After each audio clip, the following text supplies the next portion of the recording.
నా పక్షమున ఉండని వాడు నాకు విరోధి, నాతో సమకూర్చని వాడు చెదరగొట్టబడను. ఎవరైతే నా పక్షాన ఉండరో, నా ఆజ్ఞలను అనుసరించరో, నేను ఇంతగా త్యాగం చేసి ఇంతగా రక్తాన్ని చిందించి మిమ్మల్ని సంపాదించుకున్నాను కదా, విమోచించాను కదా, ఎవరైతే నా పక్షాన ఉండని వారు నాకు విరోధులు అవుతారు. దేవుడు యొక్క వాక్యాన్ని చెప్తున్నప్పుడు మనకి కఠినంగా అనిపిస్తుంది, కానీ ఆయన మన కోసం చేసిన త్యాగం ముందు ఈ యొక్క మాట నిజమే కదా. దేవుడు మన కోసం ఎంతగానో చేశాడు.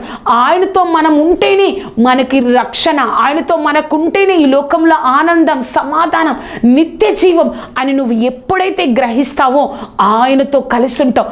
ఆయన నుండి దూరంగా వెళ్ళిపోయి ఆయనకు విరోధంగా నువ్వు నేను ఉండము. దేవుడు మనతోనే మాట్లాడుతున్నారు. నాతో సమకూర్చని వాడు, నాతో ఉండని వాడు నాకు విరోధి, నాతో సమకూర్చని వాడు చెదరగొట్టబడును.